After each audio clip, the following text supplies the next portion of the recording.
Puji Tuhan, warga Penoy yang Tuhan kasihi, khususnya para guru dan karyawan yang terus berjuang demi penyelamatan jiwa-jiwa. Sebagaimana sekolah Penoy dalam lembaga pendidikan yang punya program, punya tujuan, yaitu penyelamatan jiwa-jiwa. Puji Tuhan, firman Tuhan hari ini terambil dari Injil Matius pasal 25 ayat 20 sampai 23. Kami beri tema relevansi, kesetiaan, dan ketekunan. Ayat 20. Hamba yang menerima 5 talenta itu datang dan membawa laba 5 talenta. Katanya, Tuan, 5 talenta Tuhan percayakan padaku, lihat aku telah beroleh laba 5 talenta. Ayat 21. Maka kata tuannya itu kepadanya, baik sekali perbuatanmu itu, hai hambaku yang baik dan setia.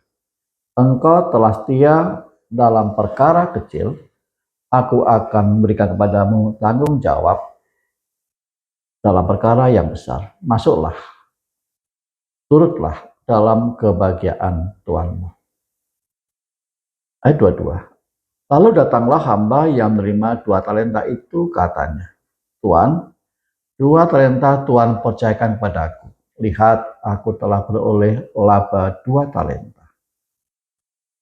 Ayat 23. Maka kata tuannya itu kepadanya, baik sekali perbuatanmu itu, hai hambaku yang baik dan setia. Engkau telah setia mengikut tanggung jawab dalam perkara yang kecil, aku akan berikan kepadamu tanggung jawab dalam perkara yang besar. Masuklah dan turutlah dalam kebahagiaan Tuhanmu. Puji Tuhan. Sebagaimana tema yang kami berikan, yang kami sampaikan tentang relevansi, kesetiaan, dan ketekunan.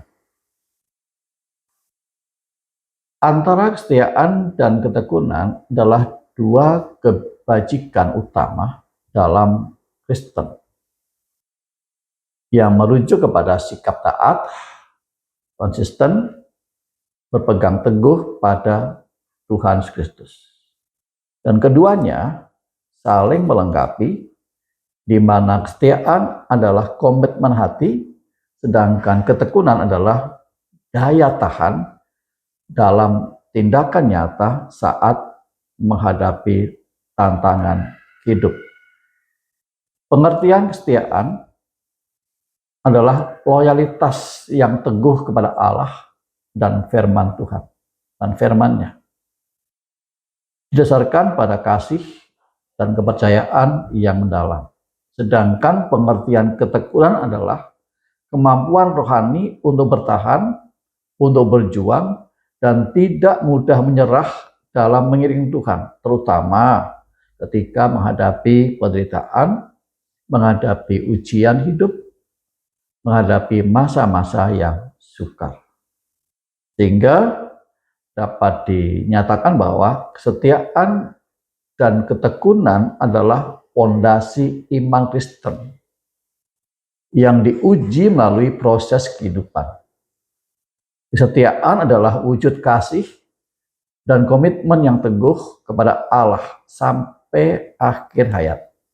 Sedangkan ketekunan berarti terus bertahan melakukan kehendak Tuhan di tengah-tengah cobaan.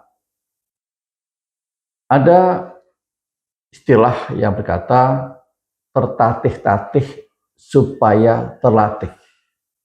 Dan juga ada peribahasa mengatakan berakit-rakit ke hulu, bersenang-senang ke tepian. Di Tuhan, dalam kehidupan kerohanian pun kita perlu ketekunan, perlu kegigihan dalam kita mengiring Tuhan.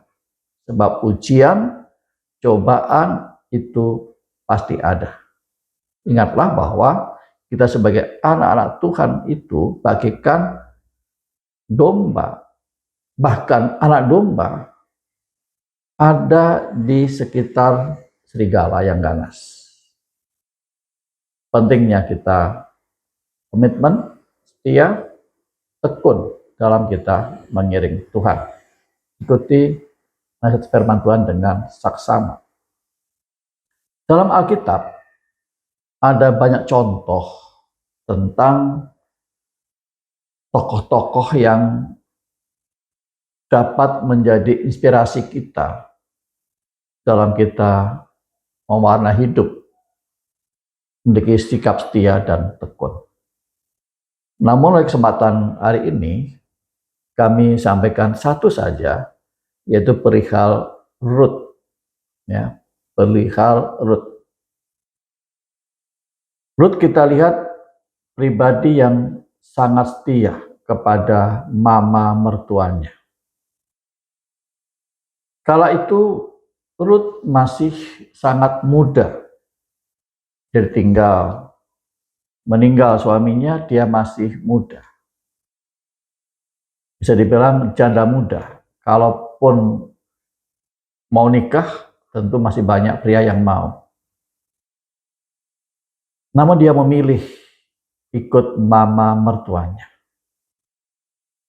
Dikatakan dalam Rut 1 ayat 15 sampai 17. Berkatalah Naomi, telah pulang iparmu kepada bangsanya dan kepada para allahnya. Pulanglah mengikuti iparmu itu. Tetapi kata Rut, janganlah desak aku meninggalkan engkau dan pulang dengan tidak mengikuti engkau.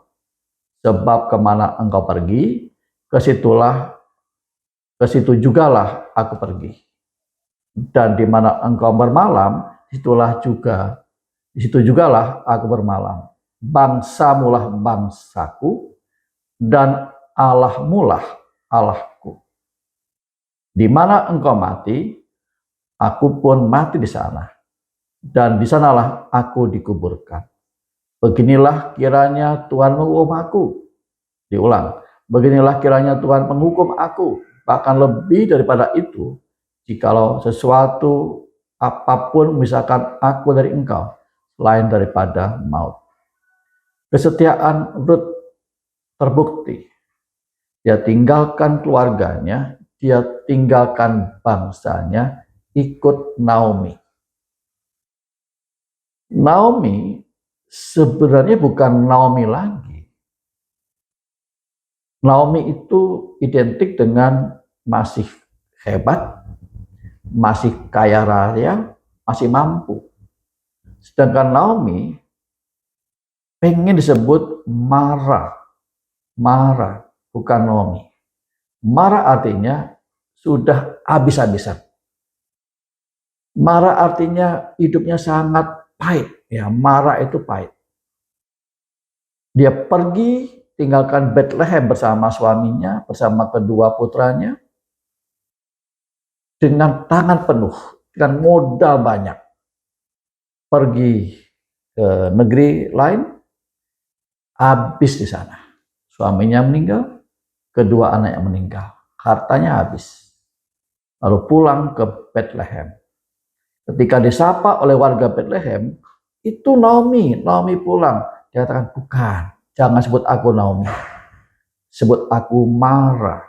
Nah, Ruth melihat Naomi yang sudah menjadi Mara, yang sudah pahit hidupnya, tapi Ruth tetap setia. Dia tekun merawat Naomi yang sudah menjadi Mara itu. Bahkan kegiatannya Ruth itu sampai mengumpulkan sisa-sisa panen. Sisa-sisa panen yang tertinggal oleh penyabit-penyabit, pemanen itu dia kumpulkan. Helai demi helai, bulir demi bulir. Gandum dia kumpulkan. Demi apa? Demi memelihara mama mertuanya yang dulu Naomi, sekarang sudah menjadi Mara. Begitu setianya kepada mamanya, begitu tekun tekunnya dia mengasihi mamanya. Bahkan ada kalimat di awal tadi katakan, Allah mulah Allahku. Jadi imannya Ruth sudah nyatu dengan imannya Naomi. Dan kesetiaannya dibuktikan dengan keteguhan, ketetapan hatinya tekun. Walaupun susah-susah, walaupun menderita, dia tekun memelihara, tekun merawat mama mertuanya itu Naomi. Kesetiaan, ketekunan Ruth dibayar tunai oleh Tuhan. Para pelayan sekolah penuh, guru-guru karyawan yang mendengarkan, yang menyimak materi ini, milikilah jiwa setia dan tekun. Niscaya Tuhan membayar tunai apa yang kita sudah lakukan. Sebab ada firman berkata, jerih lelah dalam Tuhan tidak akan sia-sia. Mengapa kami katakan Tuhan bayar tunai perjuangan Ruth pribadi yang setia dan tekun, maka Tuhan bayar tunai. Dari seorang janda beralih kepada iman mama mertuanya yang sudah menjadi marah, hidupnya susah. Ruth seiring waktu dalam tertatihnya mencari nafkah untuknya dan untuk mama mertuanya, bisa Tuhan nyatakan kasihnya. Tuhan temukan Ruth dengan seorang yang bernama Boas yang punya ladang itu. Seizin Tuhan, Boas menikahi Ruth. Dari seorang yang bersahaja, mungkin tidak diperhitungkan, pekerjaannya hanya memulung sisa-sisa panen, tapi karena imannya, karena kesetiaan dan ketekunannya dalam beriman dan merawat mama terkasih, mama mertua yang sudah marah, sudah enggak baik hidupnya, maka Tuhan perhitungkan. Tuhan kirim Boas untuk Ruth. Dan pernikahan Boas dengan Ruth, lahirlah seorang anak bernama Obed. Obed setelah dewasa berkeluarga, maka Obed punya anak laki-laki bernama Isai. Isai setelah dewasa berumah tangga, Isai punya anak laki-laki, tentu kita tahu siapa dia, Daud. Dan kita tahu semuanya bahwa Daud adalah raja kedua di Israel.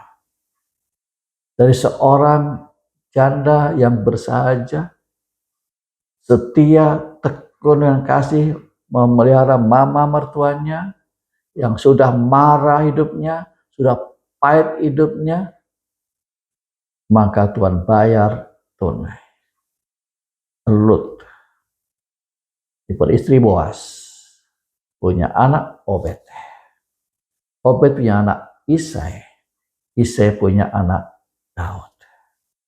Berarti cicitnya Ruth menjadi seorang raja di Israel yang luar biasa. Relevansi, kesetiaan, dan ketekunan itu membuahkan hasil yang luar biasa. Karena kesetiaan tanpa ketekunan ibarat janji manis di awal yang akhirnya pudar saat masalah datang. Dan juga sebaliknya, kesetiaan tanpa ketekunan bisa menjadi sekedar rutinitas atau usaha manusiawi tanpa motivasi kasih kepada Tuhan. Jadi kasih kesetiaan dan ketekunan itu harus berjalan bersama-sama. Kesetiaan dan ketekunan menopang seseorang untuk tidak suam-suam kuku, melainkan tetap semangat, tetap bergiat dalam melayani Tuhan, tetap berdoa, mencintai doa, mengasihi murid, mencintai tugas pekerjaannya, dan hidup benar di tengah-tengah dunia penuh tantangan ini. Sehingga kesetiaan, ketekunan membuahkan hasil yang sangat luar biasa. Sebagai hamba-hamba Tuhan, kita di ladang Tuhan di sekolah penuai ini, jalani hidup dengan setia dan tekun. Tugas apapun yang ditugaskan kepada kita, jalani dengan setia dan tekun. Setia dari perkara yang kecil akan dipercayakan pada hal-hal yang lebih besar. Seperti dalam Matius 25 tadi. Hampa yang pertama, dari 5 menjadi 10. Dari hamba yang kedua, dapat 2 talenta menjadi 4. Tapi hamba yang ketiga, 1 tetap utuh 1, maka Tuhan marah. Nggak mau berbuat banyak. Tidak mau capek-capek. Tidak mau beraktivitas seperti hamba pertama kedua, maka Tuhan marah pada hamba yang ketiga. Saudaraku, dalam Tuhan di sekolah penuai, tetaplah giat, setia, tekun dalam mengiring Tuhan sebagai hamba-hamba Tuhan, kerjakan tugas dengan kemaksimalan diri. Niscaya Tuhan akan memberkati kita. Amin, amin, amin. Kiranya kasih dan anugerah Tuhan Yesus Kristus senantiasa melingkupi kita selama-lamanya. Puji Tuhan. Sekolah penuai. Beriman, berkarakter, bertalenta. Tuhan Yesus memberkati. Amin.